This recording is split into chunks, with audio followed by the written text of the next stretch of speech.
Israeli forces have opened fire again on hungry Palestinians desperate for aid. At least 24 people have been killed and dozens injured while waiting for aid to be distributed in Rafah in southern Gaza. The sites are operated by the US and Israel-backed Gaza Humanitarian Foundation.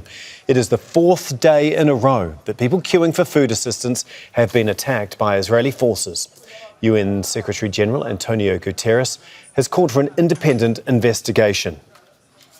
The northernmost site of the Gaza Humanitarian Foundation's distribution centre is near the Netzarim corridor in central Gaza.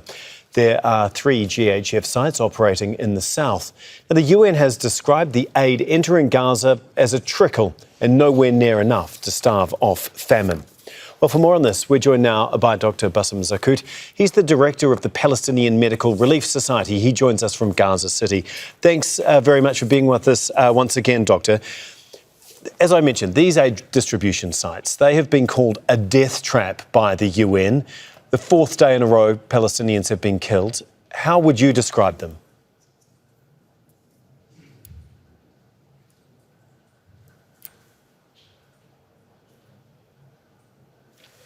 Doctor, can you hear me? First of all, it sounds like we're having... Can you hear me?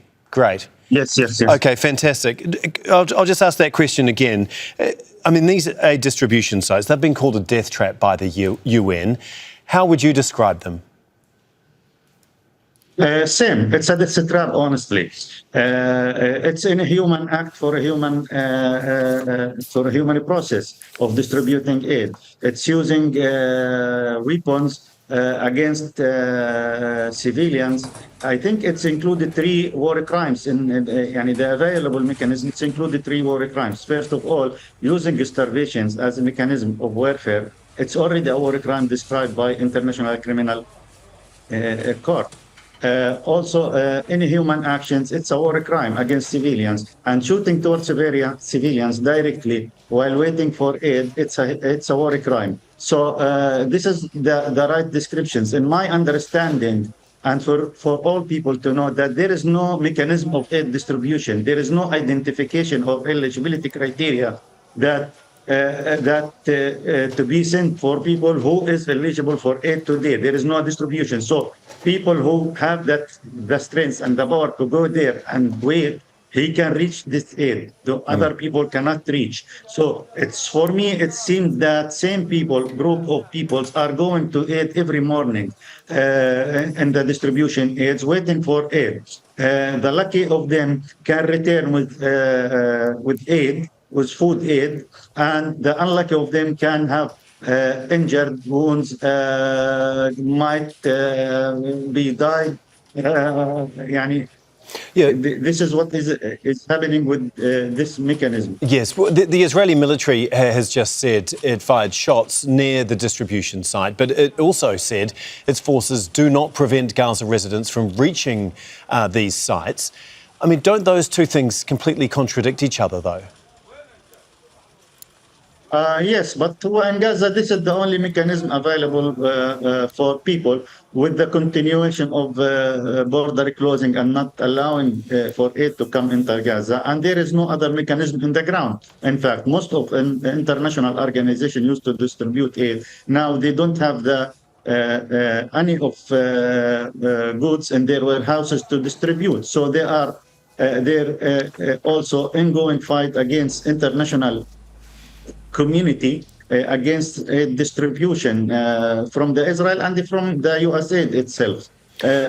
For me, it's very difficult to understand why USA want to be involved in suspicious actions using the aids for Palestinians. This was happening before when using when they brought the harbor in Gaza Strip. And now it's the same. It's using it through American previous ex-troops for aid distribution towards civilians. I don't know why USAID do this. In my understanding, it's against all the humanitarian principles, and all in USAID they understand that. And there is a lot of calls now in USAID calling the government to stop to be involved in Yes, such indeed. action. And I think USA is playing intermediate role in the negotiation and should not be directly involved in the conflict. As well as the 24 people that have been killed this morning, dozens more were injured. I mean, they've all been shot. So how are hospitals able to cope with these multiple gunshot wounds that people are turning up with? What can they do for them at this point in time? Yes. There is tens of wounded reaching hospitals, and there are still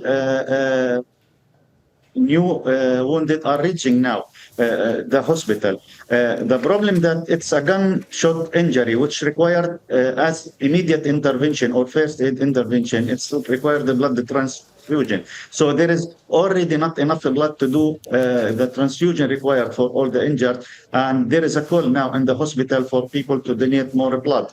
Each of gunshot injury might require surgical ablation to remove the bullet from the body, and there is no enough operation room. So some of them will still waiting in a stabilization mechanism using the first aid, stopping the bleeding. But those with internal bleeding might go in the priority first for the operation room and to be operated. To be operated and saved. But in the Nasser Hospital, the first of all, Nasser Hospital from yesterday, it's in amid of an evacuation order, a new zone of evacuation. So people cannot move in and out from the hospital with safety. So there is even a risk to handle a wounded from the point of injury, from the site of injury to the hospital. Still, this is ongoing risk, other risk that happening. And inside the hospital, there is a risk of when there is a need from the hospital, a call for people to do blood donation. So there is a risk that people cannot reach hospital. Yes. Also. Okay. So with the limited resources, all staff now in hospital are doing their best to do the immediate interventions. Thank you so much, Doctor. That's Dr. Bassam Zaqout for us there in Gaza City. Make sure to subscribe to our channel to get the latest news from Al Jazeera.